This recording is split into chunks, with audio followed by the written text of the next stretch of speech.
Bueno,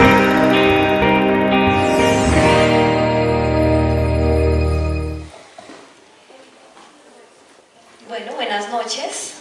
Les agradecemos a todos por su compañía. Le damos la bienvenida al Centro Cultural Gabriel García Márquez, sede de la filial del Fondo de Cultura Económica Colombia. Extiendo un saludo muy especial en nombre de nuestro gerente general, el licenciado Álvaro del Arca. Esta noche me siento realmente muy contenta de poder tener a Federico, a Juan Felipe, porque cada vez que los invitamos, no solo los recibimos a ellos, sino que invitamos amigos muy queridos del fondo en Colombia. Entonces, muchísimas gracias, Federico, por permitirnos presentar tu libro acá. Voy a hacer una pequeña presentación de cada uno de ellos. Quiero iniciar con Juan Felipe Robledo, que es el presentador invitado del día de hoy. Nació en Medellín en 1968, estudió el pregrado y la maestría en literatura en la Universidad Javeriana de Bogotá. Su doctorado lo realizó en la UNED, Universidad Nacional de Educación a Distancia de España.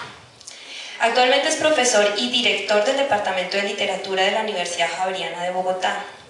Ha publicado antologías de la obra poética de Francisco de Quevedo, Luis de Góngora, Juan de la Cruz y del romancero español. Con la publicación de su libro De Mañana, obtuvo el Premio Internacional de Poesía Jaime Sabines en 1999 y con su obra La Música de las Horas recibió el Premio Nacional de Poesía del Ministerio de Cultura en 2001. Es autor de 6 antologías de poesía, entre ellas Nos debemos al alba, de 2002, Calma después de la tormenta, igual en el mismo año, Luz en lo alto, 2016, Dibujando un mapa en la noche, 2018, Aquí brilla, es extraña la luz del nuevo. ¿Está bien? Aquí brilla, es extraño la luz del nuevo. ¿Sí? 2009, y Poemas ilustrados en 2010. Publicó su libro El don de la renuncia en 2010. Muchísimas gracias, Juan Felipe, por acompañarnos.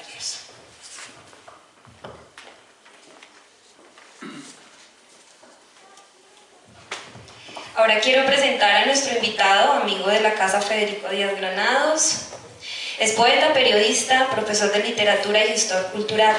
Actualmente es director de la Biblioteca de los Fundadores del Gimnasio Moderno y de su agenda cultural.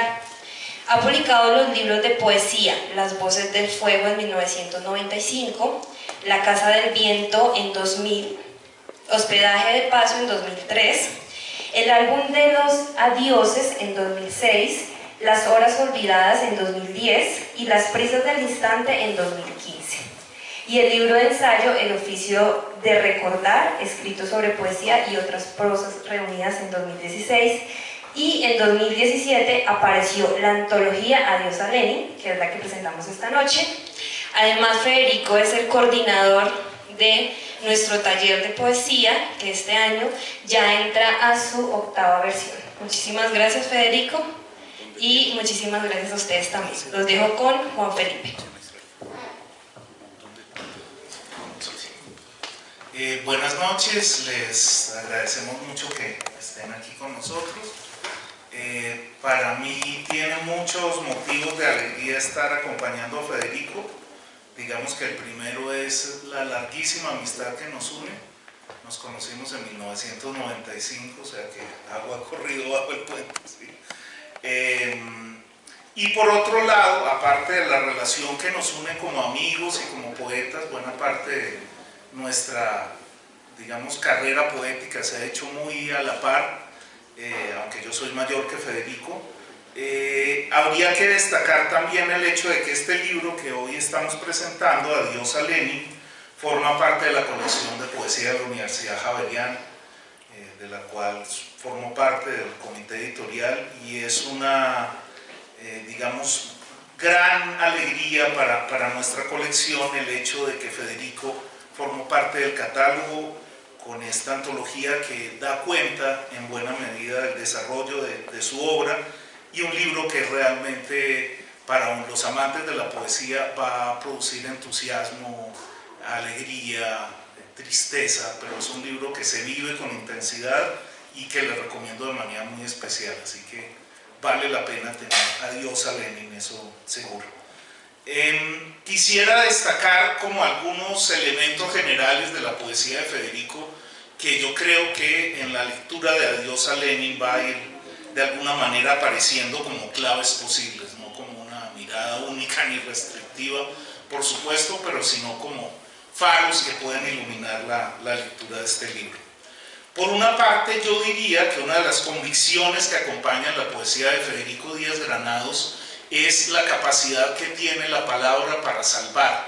Pero la salvación que ofrece la palabra del poema es una salvación muy particular. No es la redención absoluta de una especie de paso impoluto por el mundo, una especie de actitud ingenua ante la realidad, sino que la poesía de Federico se nutre mucho de desesperanza, de azar, de grisura. Si uno recorre buena parte de los paisajes de los poemas de Federico, son paisajes urbanos, es decir, prácticamente la naturaleza no aparece en la poesía de Federico, y eso yo creo que da cuenta de un fenómeno muy particular. Son espacios interiores, ¿verdad? Son bares, son habitaciones, son librerías, los espacios en los que se desarrolla esta poesía. Y eso yo creo responde a un particular tono, un tono de lo coloquial, lo urbano, que responde en buena medida a las presencias que habitan esta poesía. Las voces del rock, ¿verdad? Las voces de las películas que aparecen de maneras distintas, reflejadas en su obra.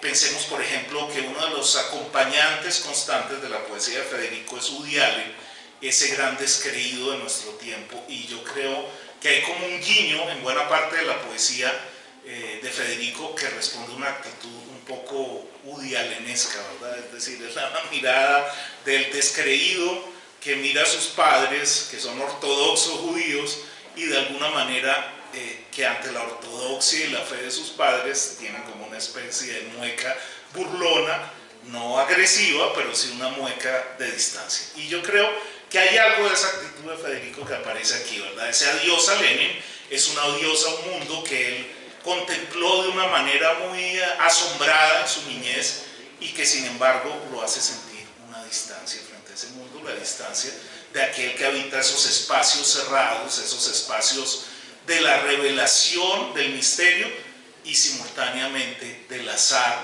la desaparición y la disolución. Hace poco le publicaban a Federico en El Tiempo una entrevista y él hablaba sobre la presencia del tiempo constante en su poesía, la evidencia del tiempo, la fugacidad, la desaparición de los momentos. Uno de sus últimos libros de poemas, Las prisas del instante, el título mismo ya es suficientemente revelador, ¿verdad? Las prisas que suceden en un instante, porque el instante de alguna manera se vive de una manera frenética, deseosa, acesante, y al mismo tiempo lo que nos deja es con la puerta en las narices, ¿verdad? Sobre esa actitud, digamos, de revelación, de asombro y simultáneamente de descreimiento, sobre esos dos movimientos paradójicos pero complementarios, en esa fuerza se cifra buena parte de su poesía. Marisa Martínez Pérsico, ¿verdad?, la poeta y crítica, en quizá, vuelvo a repetirlo, el estudio más completo que existe sobre la poesía de Federico, habla de melancolía optimista para referirse a esta poesía, y creo que la expresión es justa, ¿verdad? Melancolía optimista yo creo que es un término que habla de esta poesía en la cual existe el impulso del baile, de la fiesta, del entusiasmo y el azar que todo lo termina aboliendo, destruyendo, o que convierte las grandes revelaciones de la solemnidad en hechos niños o banales o risibles. Una poesía en la cual el elemento, digamos, dialógico, conversacional, la lectura de la poesía norteamericana es un hecho evidente en la poesía de Federico, sin embargo, responde también a un deseo de transformación en la iluminación de la palabra del poema. Y por eso uno de los poemas que más me gustan a mí de la poesía de Federico, le había dicho que no le iba a pedir que leyera poemas, pero sí se lo pido, es este poema de la poesía, ¿verdad? Uno de sus poemas, en mi opinión, más reveladores.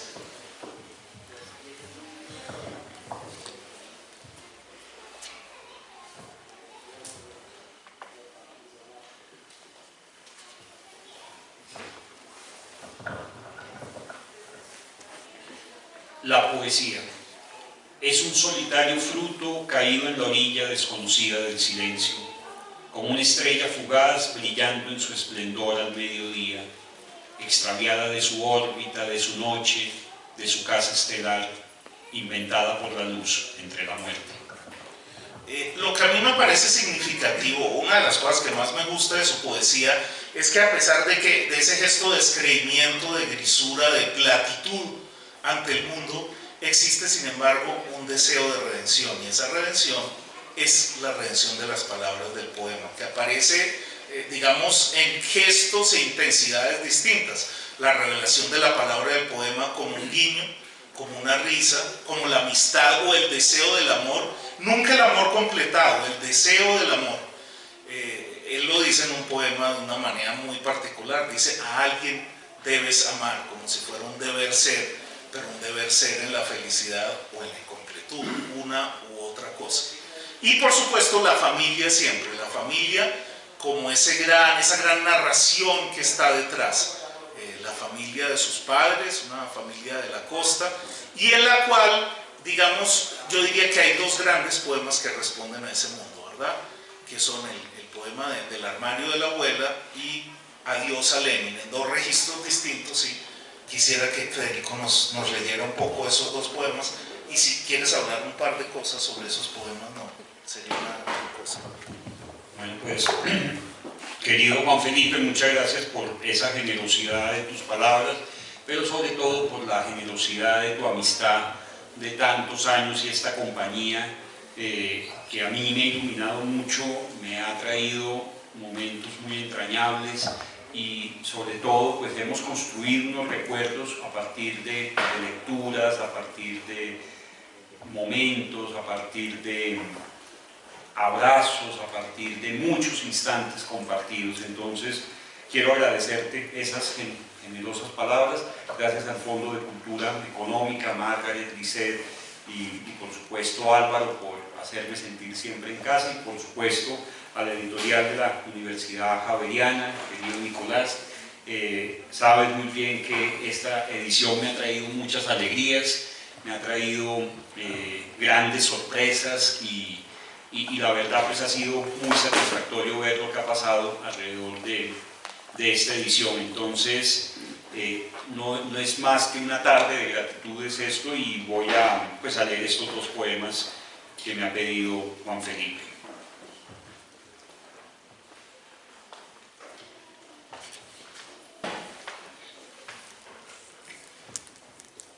Es cierto que eso que menciona Juan Felipe, que esos ámbitos de la casa, de la familia, pues son quizá los motivos que a mí más me interesan indagar para encontrar allí como las luminosidades de mi infancia. Entonces eso siempre va a aparecer en muchos de los poemas que intento escribir. Los motivos de la abuela.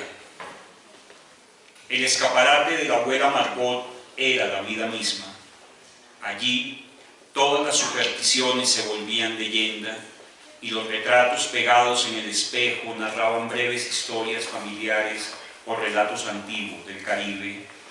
Ahí guardaba estampitas de sus santos, el Niño Jesús de Praga, la Virgen del Carmen y una pequeña estatuilla de San Antonio que siempre hacía aparecer las cosas perdidas en la casa. Aquel escaparate estaba lleno de voces y canciones, de recortes de prensa y obituarios de todos los parientes muertos, y de aquel lugar salió un olor a tiempo detenido y almendras escondidas entre los objetos. De la abuela Margot me quedó la manía de revolver los cajones y escarbar cajas buscando nada. De ella conservo la mueca del imprudente y este aire distraído de quienes guardan secretos y gozan escuchando el cuchicheo de las señoras en las iglesias y los mercados. De ella heredé creer en los espantos y ser supersticioso, y el capricho de caminar a oscuras para no distraer a los fantasmas. También me quedó el volver sobre las cosas guardadas para entender siempre los motivos de la fiesta y recordar los nombres olvidados, porque fueron esos preludios, esas dichas y esos cuentos el testamento más luminoso de cada día que inventó mi infancia. Y en correspondencia con este poema, pues está el que le da título al libro, que es Goodbye Lenin, que también es un homenaje a esta película de Wolfgang Becker del año 2004, más o menos, 2005, y pues un poco lo que yo siento es que volviendo al apartamento de mi padre, pues me doy cuenta que ahí sigue conservándose no solamente muchos de esos instantes de la infancia, sino un tiempo detenido, ese tiempo de un mundo que a lo mejor no fue, pero fue posible en esos pequeños espacios. De pronto esa utopía fue posible en esos pequeños apartamentos, en esos pequeños departamentos de habitaciones. Allí fue posible un mundo que a lo mejor no fue posible en la historia. Goodbye, Lenin.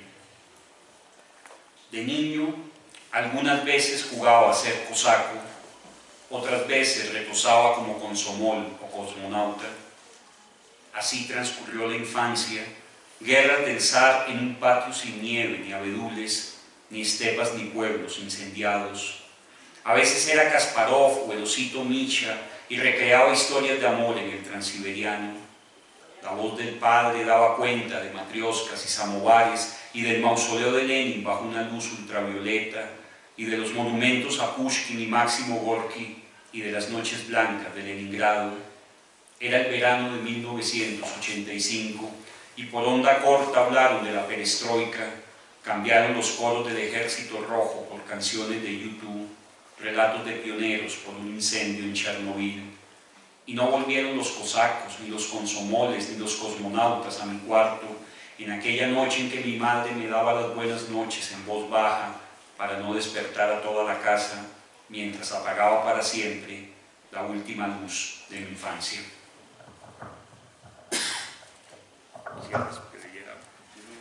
Días de radio.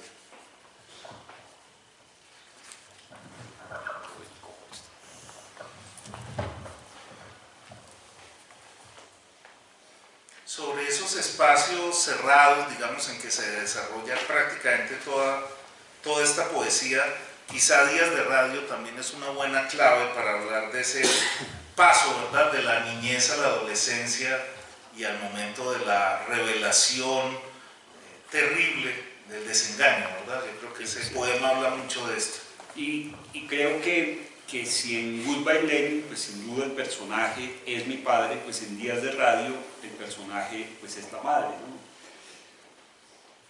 Y también es un guiño pues a esa bella película de Woody Allen, que es un homenaje por supuesto a la guerra. Trajeron un tocadiscos y de un disco negro con escarcha salían las voces de Elton John, de ABBA, el musical Evita y algunas cumananas. Cuando vi a mi madre llorando al compás de I Believe in Angels, comprendí que algo no andaba bien en el mundo, porque esa tristeza iba más allá de un bafle, de un dial, de una emisora desconocida. También eran los días de radio, y por onda corta llegaban canciones y noticias que acompañaban las noches aplazadas. Ahora cuando escribo un poema de amor y escribo tu nombre en mayúsculas, por esquivos canales de noticias de la guerra, y se va la señal por interferencia o llega algún boletín de última hora con una nueva tragedia en un naufragio, ya no hay emisoras ni acetatos que convoquen la nostalgia, y mi madre ya no llora con esos discos rayados, pero algo sigue mal en el mundo. En este día que llueve y la señal trae a FM asuntos de la muerte, y tu nombre sigue siendo una catástrofe prevista o un boletín extraviado para siempre que nunca fue noticia. Y hay otro poema, Afinidades Selectivas, en el que desarrollas un tema con el que juegas en ocasiones, la idea de un doble, ¿verdad? Un doble que vive otro mundo, sobre el que te has referido en alguna ocasión. Quizá vale la pena hablar de ese otro mundo posible, ¿verdad?, con el que sueña tu poesía. Sí, creo que esa dualidad pues está presente en muchos de mis preocupaciones y de mis asuntos, y un poco también como ese sentido y esa certeza de la otredad, de ese otro que está allí, y por eso este poema de afinidades selectivas, que en realidad, como tantas ideas que surgen de la poesía, estaba viendo una película un día en el que el protagonista está mirando por la ventana y se imagina efectivamente que hay un mundo igualito, y efectivamente la película desarrolla que hay un mundo donde hay un personaje como él y están pasando exactamente las mismas cosas, y eso pues me sugirió este poema. Si hubiera un mundo paralelo, otra tierra, una vida semejante, y existiera otro yo, orbitaríamos en un mismo tiempo, o alcanzaría a advertirle de los errores y los desencuentros que hicieron que hoy tenga esta mirada y estas marcas en el rostro. ¿Acaso allá también me comería las uñas y me despertaría sobresaltado todas las noches, y cada ayer traería sus nostalgias, tantas nubes cansadas de llover sobre mis ojos? Si existiera ese mundo paralelo y esa vida semejante, tan solo le insinuaría a mi otro yo que no hiciera tantos garabatos y gestos sobre la ventana, que evitara ser tan triste y tan llorón, y que repitiera el amor bajo los mismos signos y augurios. Y por supuesto el tema del amor, que en la visión de Federico no tiende a ser una visión exaltada del amor, es una visión un poco irónica o descreída o desengañada, pero también con el enorme deseo de que se complete. Uno de sus poemas de amor, yo creo que más interesantes, es Salida de Emergencia, ¿verdad? Sí, y que está casi al final del libro, porque uno sale a los sombrerazos siempre. Entonces, Salida de Emergencia. Tiene un epígrafe de Cristina Peri Rossi que dice: salimos del amor como de una catástrofe aérea. Se sale del amor como de cine, a veces presuroso, listo a repetir imágenes o bandas sonoras memorables, o apenas presto a tomar un bus o un café que borre esa última escena grabada en la retina. A veces se sale antes del final, desconcertado, molesto, siempre con los tiquetes rotos. A veces se sale del amor como de un tren o un avión de afanes silenciosos, llenos de paquetes y de inútiles encargos, rumbo a esperar equipajes de colores repetidos, y a buscar un taxi o un rostro familiar que nos acoja, o a una gente que nos busca entre la muchedumbre con un letrero que lleva nuestro nombre en afanados trazos. Así también salgo del poema, sin palabras y con el corazón seco, lleno de secretos aniversarios y tesoros perdidos, borradores de algunas pérdidas, roncas voces y episodios inconclusos. Por eso el amor es como el mundo, el cine, el tren, el avión, el poema. Se sale de la misma forma y por la misma puerta, con los tiquetes rotos, tropezando con equipajes y torpes viajeros, y mirando hacia atrás entre prisas y urgencias. Y en la poesía de Federico aparece también el asunto, digamos, de la casa. Uno de los grandes asuntos de esta poesía es la casa, una casa enorme, ¿verdad? O sea, yo conocí esa casa de la que está hablando en estos poemas, pero el haberla conocido, digamos, no me da las claves suficientes para intentar hablar de los poemas, pero sí hay una atmósfera muy particular. Y en este poema de Suenan timbres, ¿verdad?, este homenaje a Luis Vidales, al poeta que conoció en su niñez, hay mucho de esa atmósfera de calle, gris, repetida, monótona, y de alguna manera de revelaciones pequeñas, sorprendentes y a veces anudinas que hay en su poesía. Un poema muy particular, la atmósfera que crea es muy única. Suenan timbres. Golpean, llaman, suenan timbres en la casa. Alguien busca algo ahora sin previstas. Serán de la oficina postal o los mormones ofreciendo Biblias, algún extranjero despistado o el mendigo que viene por su ración de pan. Será la vecina que quiere hablar sobre la carestía, o su esposo el prestamista cobrar los intereses, quizá el plomero, o la gitana pronosticar malos días, extrañas pestes y fuertes infecciones. ¿Quién golpeará esta hora inoportuna? No es el amor, no es el hijo, ni mi padre, seguro será la muerte y el ropavejero que vienen por mi cuerpo con su derrota, o el casero a desalojar. que es lo mismo. Hay otro poema, Borrador de una poética, que puede ser como una especie de clave de la escritura de tu poesía. Y quisiera quizá que nos hables un poco de este poema que tiene un sitio muy específico, digamos, en tu visión de la creación poética. Sí, creo que varias de las cosas que mencionaste en las palabras iniciales, Juan, pues trato de sintetizarlas en este poema. Efectivamente, creo que es un pequeño borrador de poética donde pues aparecen nuevamente los íconos, aparecen guiños al cine, aparecen pues algunas de esas preocupaciones que siempre me han acompañado. Intenté en algún momento uno siempre está tratando de reflexionar sobre el oficio y uno siempre está tratando de alguna forma de hacer una poética y de generar esa reflexión sobre lo que uno hace todos los días. Pues en algún momento escribí una prosa donde creo que está consignada esa arte poética, pero en verso intenté hacer esto que sí creo sintetiza eso que mencionó Juan al comienzo. ¿Acaso estos poemas son fragmentos de una vida que nunca debió ser contada o quedar impresa en la indeleble gramática de amores perdidos y de riñas inconclusas? Son quizás palabras que soporten a la intemperie el temblor o el latido de tantas voces extraviadas entre locas correspondencias y un DeLorean que viaja por el tiempo. ¿Serán acaso soledades despojadas y recuperadas entre canciones y babeles, o todo instante hermoso robado al olvido?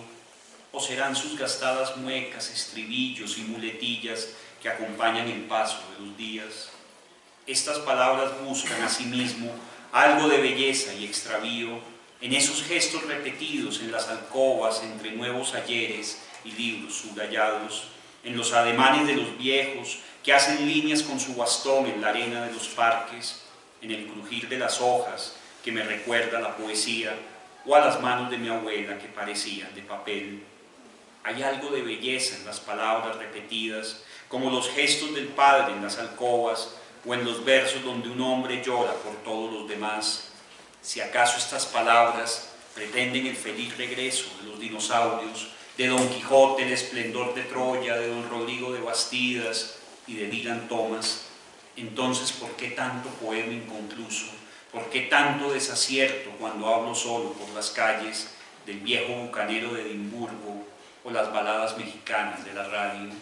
¿Por qué tantas tachaduras y borradores si no tengo la paciencia ni la velocidad de Forrest Gump para prolongar canciones de la infancia y los finales de las novelas de aventuras, si estas palabras quedan en mí como un relámpago cuando el DeLorean regresó para siempre del futuro? Y otros dos poemas de asunto familiar que me gustan mucho, ¿verdad? Portarretrato y Parecidos indelebles, que tienen un guiño uno al otro, pero en atmósferas muy distintas, ¿no?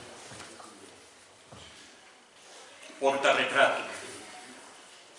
Ante la cámara todos dicen whisky, y allí quedan congelados para siempre los parientes y amigos, las amantes inconclusas y afectos retenidos.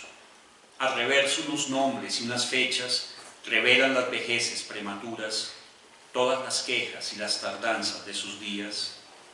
Todos dicen whisky y salen sonriendo, abrazados entre sí o apoyados sobre algún mueble antiguo.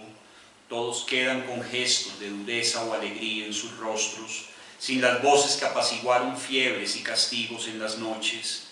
Algo de rencor y bronca se ve en aquella foto, cuando en coro gritaron whisky y dejaron fuera de foco todo el umbral de los sueños, la luz que titilaba en sus miradas ante la demanda de despedida del abuelo y el largo adiós de los almendros.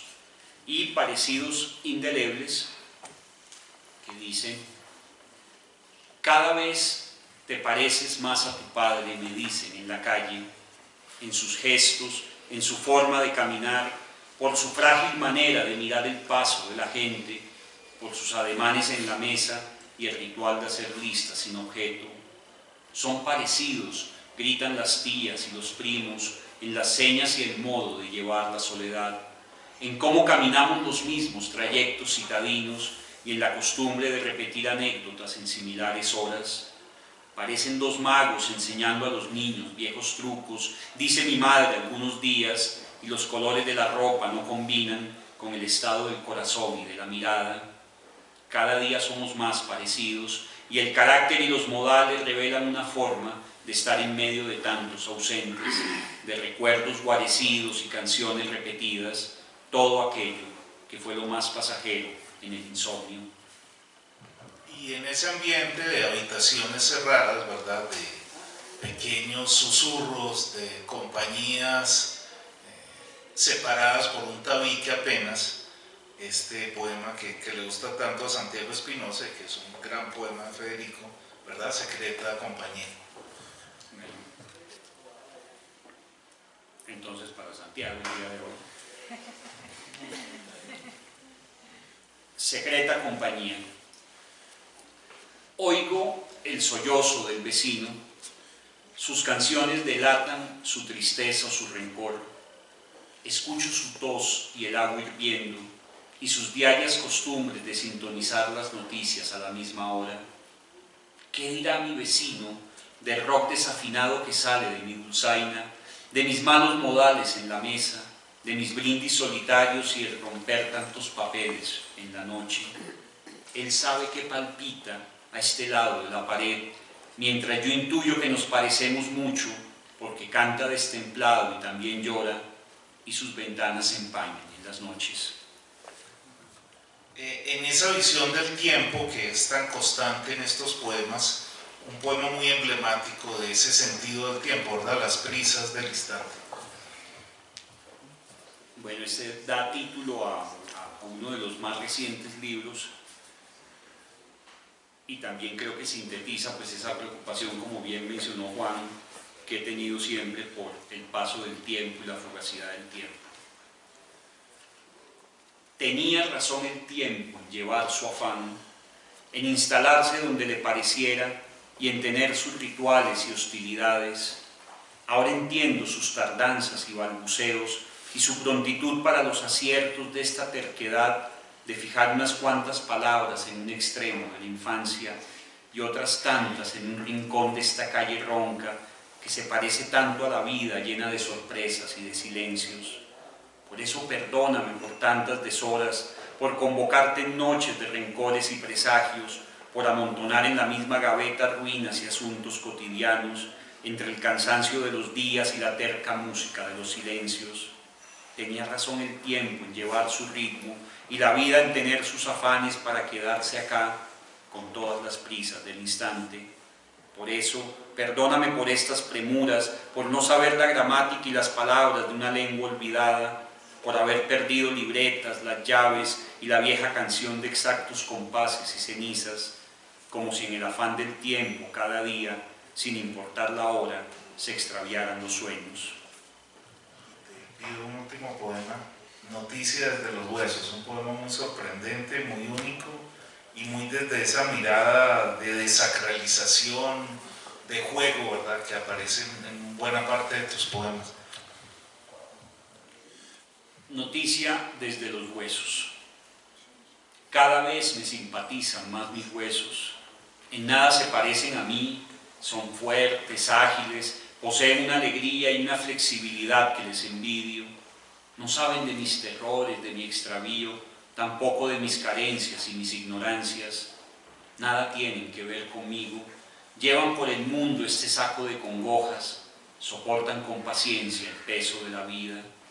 No he querido averiguar su origen, si se trata de una madera tallada o de algún antiguo hurapán, o si son un mármol importado, piedra caliza, o un extraño mineral encontrado en las aguas del silencio. Gobiernan mis torpezas y no se desnudan ante el desconsuelo, no practican ningún idioma, no preguntan por el estado del tiempo, son tan secretos y solitarios dentro de la piel, y ante todo, no se pudren como la carne, no se equivocan y no son tan débiles como el corazón, no traicionan y no hacen trampas como los sueños, y no tienen la maldad y el sigilo del alma.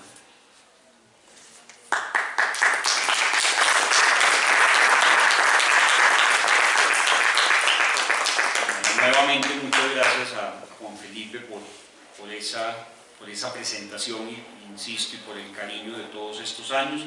Leo 3 poemas más para cerrar y bueno, invitarlos a que adquieran Adiós al Lenin. Gracias nuevamente al Fondo de Cultura. Hospedaje de paso, querido Alejandro. Nunca he conocido a los inquilinos de mi vida. No he sabido cuándo salen, cuándo entran, en qué estación desconocida descansan sus miserias. Las mujeres han salido de este cuerpo a los portazos quejándose de mi tristeza. En algunas temporadas se han quejado de humedad, de mucho frío, de algún extraño moho en la alacena.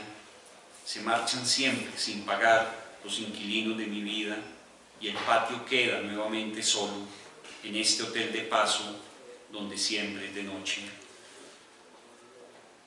La otra casa. La muerte será como irse a una casa más oscura o a un vecindario donde la amargura se resuelve en un pago de contado. ¿Cómo será esa entrada al barrio de la muerte?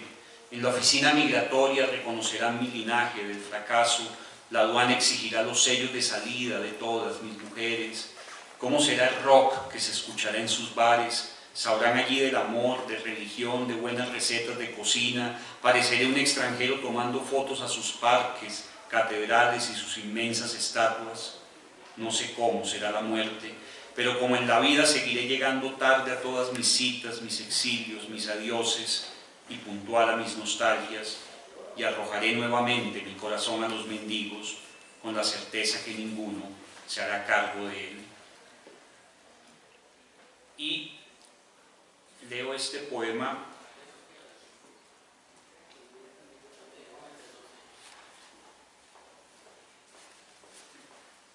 que estaba comentándolo hace un momento con mi buen amigo Héctor. Entonces, la última noche del mundo. ¿Qué hay, amor mío, más allá de esa luz que canta su eternidad, o que olvida el viejo Homero allá en la trastienda del mundo entre el polvo y la bruma? ¿Cuál será el decir de Dios en esas cenizas trocadas en voz, que ha visto caer uno por uno los cristales del sueño como un desembarco de mentiras? Hasta aquí el sacrificio de extraviar fantasmas y ver la vida propia llegar a destiempo, como los forasteros llegan a la plaza mayor, como quien vende aves del paraíso.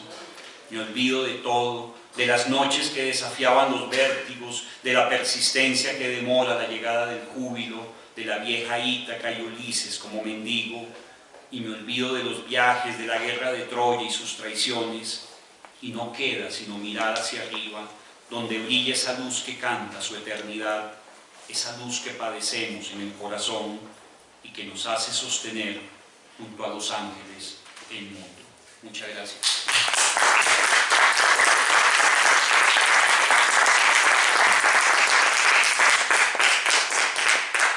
Bueno, y muchas gracias a ustedes, tantos amigos entrañables y queridos, siempre lo hacen sentir a uno pues mucho mejor, ¿no?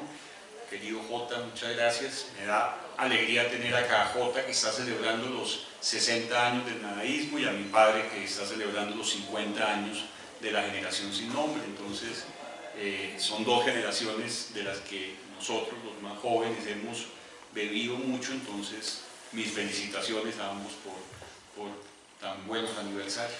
Seguiremos bebiendo. Y seguiremos bebiendo. Como corresponde. Margaret y Lisette y Natalia, que muchas gracias por hacerme sentir siempre en casa. Y me levanta la sesión.